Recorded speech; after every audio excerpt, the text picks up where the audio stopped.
आज के इस वीडियो में हम बात करेंगे आपसे कि भवन निर्माण के समय आप जिस ठेकेदार को ठेका दे रहे हैं उससे हम किस प्रकार से एग्रीमेंट करें और क्या क्या बातें एग्रीमेंट में लिखें जो कि बाद में हमें किसी प्रकार का परेशानी या फिर उलझने न आए। ऐसा होता है कभी कभी कि अगर आप एग्रीमेंट ठीक से नहीं करवाते हैं या फिर एग्रीमेंट करवाते ही नहीं है तो कभी कभी ठेकेदार कहता है कि नहीं, हमने आपसे इतने रुपए में ठेका नहीं लिया था, कुछ इतने रुपए में ठेका लिया था।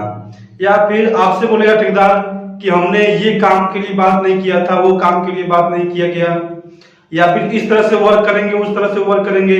कभी कभी इसमें मालिक भी पीछे हो जाते हैं, मालिक भी कहने लगते हैं नहीं, हमने आपको इस तरह से ठेका नहीं दिया था, या फिर इतने रुपए में ठेका नहीं दिया था, या इस काम को मैंने इस काम को भी कहा था कि इसको भी करना है। इस तरह से दोनों में आपसी तालमेल बिगड़ जाता है और उसमें नौबत आती है पुलिस चौकी, थाना का, कोर्ट कचहरी का। तो दोस्तों, आपको इसके पहले जब भी आप ठेकेदार को ठेका दें तो आप पहले एक भवन निर्माण इकरारनामा का एग्रीमेंट करवा दें। अब उसमें क्या क्या लिखा जाएगा, किस तरह से एग्रीमेंट किया जाएगा, ये सारा चीज इस वीडियो में आपको बताऊंगा। तो दोस्तों, ये देख सकते हैं भवन निर्माण में इकरारनामा। इस तरह से आपको एक एग्रीमेंट बनाना पड़ेगा।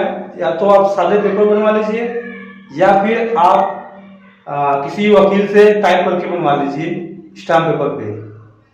तो दोस्तों, इसके बाद पहले जो उसमें लिखेंगे वो लिखेंगे स्थान और दिनांक।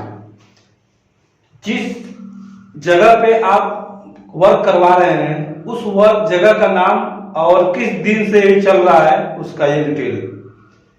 दोस्तों, दूसरा जो है मालिक का नाम और हस्ताक्षर। इसमें दोस्तों मालिक का नाम रहेगा और हस्ताक्षर भी रहेगा, और साथ में इसके आगे ठेकेदार का नाम और हस्ताक्षर, ये दोनों चीज इस पे लिखा जाएगा। अब तीसरा जो रहेगा उसको शर्त रहेगा। शर्त में क्या रहेगा, अमाउंट जो हम लोग लेंगे, पैसा लेंगे, वो पैसा किस तरह से लेंगे, कितना बाय स्टेप वर्क करेंगे तो ठेकेदार पैसा देगा या फिर मालिक पैसा देगा, इस तरह से इसमें कुछ शर्त है। जो पहला शर्त है, कुर्सी तक अगर कोई ठेकेदार काम करता है, कुर्सी तक मतलब आपका गड्ढा खोद के छड़ बांध करके खड़ा कर दिया, ढाल दिया, टायर भी बांध दिया, और जमीन से मतलब 3 फीट ऊंचा या फिर आपके रोड लेवल से 2 फीट ऊंचा तक आपका कुर्सी बना दिया है। अब उसके बाद उसमें ऊपर से टायर भी बांध दिया है, बस मट्टी फेंकना बाकी रह गया है। मट्टी आप फेंकेंगे तो भी, नहीं फेंकेंगे तो भी आपका ऊपर से टायर भी बन गया है। तो ठेकेदार आपसे पूरा हिसाब मतलब आपका जितना पैसा आता है, मान लीजिए 100% काम का पैसा जितना भी आता है, उस पैसे का आपको 20% पैसा आपको ठेकेदार को देना है। तो कुर्सी तक का पूरा हिसाब 20%, कुर्सी तक का 20% हिसाब देना है आपको पूरे हिसाब से। दूसरा दोस्तों है पिलर और दीवार तक का हिसाब।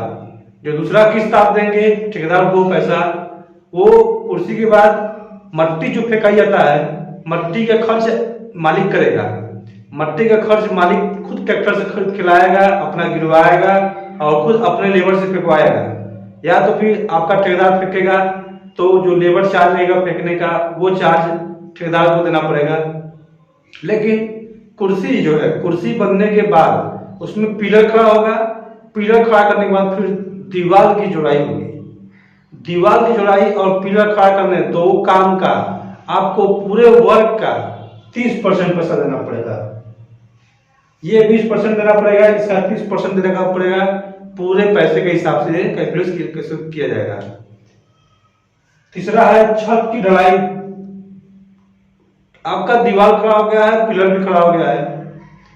दीवार खड़ा में दोस्तों खिड़की भी फंस गया होगा और आपका इधर दरवाजा भी लग गया होगा। इस तरह से वर्क हो गया है। उसके बाद सिर्फ बचा क्या, ढलैया बचा है, छत की ढलाई। तो छत की ढलाई दोस्तों शटरिंग का काम होता है, तो थोड़ा सा उसमें कुछ दिया जाता है पैसा एडवांस में। लेकिन अगर फाइनल का हिसाब बनाएंगे उसका, तो जो छत का ढलैया जिस दिन हो जाएगा उस दिन दोस्तों आपको पूरे हिसाब का 25% पैसा, छत की ढलाई तक का 25% पैसा आपको मालिक देना पड़ेगा, मालिक को, ठेकेदार को। तो ये हो गया 25% पैसा छत की ढलाई तक पूरे हिसाब का।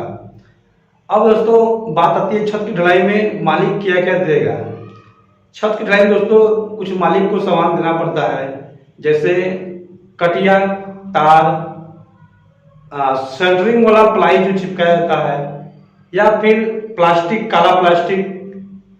उसके बाद दोस्तों जिस दिन ढलैया होगा उस दिन मशीन आएगा, तो मशीन का डीजल, पेट्रोल और जितने भी लेबर उस दिन काम करेंगे ढलाई में, उसका नाश्ता में दोस्तों बहुत ज्यादा खर्च नहीं आती है, करीब 500 रुपए के आसपास खर्च हो जाती है, 1 स्क्वायर फीट 1500 स्क्वायर फीट में। तो इतना खर्च आपको मालिक को देना पड़ेगा उस दिन, ढलाई वाले दिन। ढालने के दोस्तों बाद आपको शाम तक 25% पैसे ठेकेदार को देना पड़ेगा, क्योंकि ठेकेदार भी बहुत लोगों को उसमें बांटता है पैसा। मिक्सचर वाला होता है, सेंटरिंग वाला होता है, छड़ वाला होता है, वगैरह वगैरह, उसमें आदमी लगते हैं अलग अलग डिपार्ट से, तो उनका पैसा आपको देना पड़ेगा 25% पूरे हिसाब का। अब दोस्तों लास्ट हिसाब है, ये 4 किस्त में पूरा हिसाब बनेगा। लास्ट हिसाब जो दोस्तों है वो है प्लास्टर और फाइनल हिसाब। आपका फाइनल हिसाब जब प्लास्टर हो जाए तो आप 100% पैसा ठेकेदार को दे देंगे।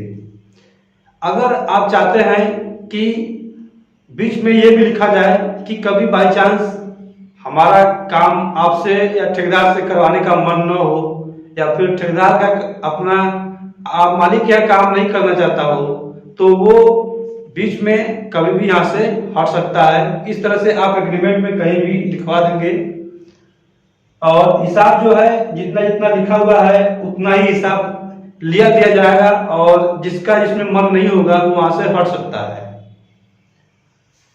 अब दोस्तों इसमें एक्स्ट्रा वर्क क्या कहती है? एक्स्ट्रा वर्क, ये तो पूरा एक मकान बन गया, हो गया। अब एक्स्ट्रा वर्क क्या क्या है दोस्तों? एक्स्ट्रा वर्क देखिए, इसमें ये है कुर्सी में मिट्टी का भराव, जो मैंने पहले बता दिया है कि कुर्सी में मिट्टी का जो भराव है वो आपको एक्स्ट्रा पैसा भराव करने के लिए देना पड़ेगा। खर्च जो मजदूरी खर्च आएगा वो देना पड़ेगा। दोस्तों सेफ्टी टैंक और सोकपिट, सेफ्टी टैंक और सोकपिट। सेफ्टी टैंक जो पानी जो हमारी बाथरूम का मल निकलता है, लैट्रिन बाथरूम का मल निकलता है, मल जो गिरता है, उसके गड्ढे को बनाने का, चैम्बर बनाने का जो सेफ्टी टैंक है, उसके पैसा अलग से आपको देना पड़ेगा, ये कंस्ट्रक्शन में नहीं आएगा। सोकपिट दोस्तों जो पानी है हमारी, जो घर से यूज किए हुए पानी, नहाने धोने का जो पानी निकलता है, वो एक गड्ढे में इकट्ठा होता है, उसको भी बनवाने का पैसा अलग से मालिक को पेड करना होगा, इसमें नहीं आएगा। ममटी जो दोस्तों छत के ऊपर जो सीढ़ी हो जाती है, सीढ़ी के ऊपर ममटी बनता है, ये ममटी का पैसा मालिक देंगे अलग से, इसमें वर्ग में नहीं आएगा। छत पर बाउंड्री दोस्तों, रेलिंग जो बनती है चारों तरफ बाउंड्री होती है, बाउंड्री के खर्च भी मालिक अलग से पेड करना होगा। इस कैटेगरी में, मकान कैटेगरी में वो नहीं आएगा। दोस्तों छत की मजाई, छत की मजाई दोस्तों दोनों में से एक होती है। छत मजवाइए या फिर जमीन का वर्क करवाइए। छत मार दिया जाएगा तो अच्छा पड़ेगा, और जमीन मार दिया जाएगा तो जमीन में ठेकेदार कम से कम सिर्फ ईटा को बिछा करके उस पे सीमेंट बालू से घुलाई कर देगा, इतना ही वर्क करेगा, उसको माजेगा नहीं। मजवाने का काम छत पे होगा, लेकिन अगर इसको नीचे वाला काम करवाना होगा जमीन पे, तो आपका ईटा बिछा के सिर्फ उसका घुलाई किया जाएगा। बाद में अगर आप टाइल्स लगवाते हैं तो टाइल्स लगवा लेंगे। मजाई का वर्क करवाना हो तो एक्स्ट्रा देना पड़ेगा नीचे का। रूम में अलमारी टार किचन, रूम में अलमारी टार किचन आपको एक्स्ट्रा पेमेंट करना पड़ेगा मालिक लोग को। फ्रंट एलिवेशन दोस्तों, जो आगे का फ्रंट एलिवेशन होता है, मकान में कहीं कभी देखे होंगे तो आगे का लुक बहुत ही स्मार्ट और डिजाइनदार होता है, तो फ्रंट एलिवेशन का भी खर्च मालिक अलग से देंगे। अब वो डिपेंड करेगा कि किस तरह का एलिवेशन बना हुआ है, कितना रुपए खर्च होगा, वो नक्शा देखने पे या फिर डिजाइन देखने पे समझ में आएगा। अब दोस्तों ये तो हो गया पूरा एक्स्ट्रा वर्क। अब दोस्तों इसमें एक नोट है, नोट में दोस्तों मकान मालिक बिजली, पानी और चौकीदार का खर्च अपने से करेंगे। इसमें ये नहीं है, कहीं भी मामला फंस भी जाता है कि काम होने लगता है तो फिर जब बिजली की बात आती तो कहते हैं मालिक आप ठेका लिए हैं, आप अपने हिसाब से बिजली लाइए, आप जनरल ये काम करिए, हमसे उससे कोई मतलब नहीं है। तो ये पहले से आपको एग्रीमेंट में नोट करके लिखना पड़ेगा कि बिजली, पानी और चौकीदार जो रात को सामान को अगोरने का काम करेंगे, फर्मा आया हुआ है, बहुत कुछ लोहा लग आता है, तो वो मालिक को चौकीदार का व्यवस्था करेगा, पैसा उसको वही देगा। और दोस्तों इसमें और बहुत सारे एक्स्ट्रा होंगे, जैसे इलेक्ट्रिक का, पुट्टी का और वगैरह वगैरह। इसमें टाइल्स, मार्बल और इंटीरियर वर्क, फर्नीचर वर्क, ये सब वर्क है ठेकेदार के अंडर में नहीं आता है, आपको किसी और दूसरे ठेकेदार को पकड़ना पड़ेगा। तो आज के इस वीडियो में मैंने दोस्तों समझा दिया है कि आप क्या क्या काम करवाएंगे, कितने कितने % पैसे आप मालिक या ठेकेदार लेंगे या मालिक देंगे, इस तरह से आप एग्रीमेंट करेंगे। तो हमारे दोस्तों आप लोग को वीडियो को समझ में आ गया होगा। तो दोस्तों हमारे वीडियो को कभी कभी लाइक करें दोस्तों, आप सब्सक्राइब करें, सब्सक्राइब के बगल में बेल आइकन बटन से भी क्लिक करें।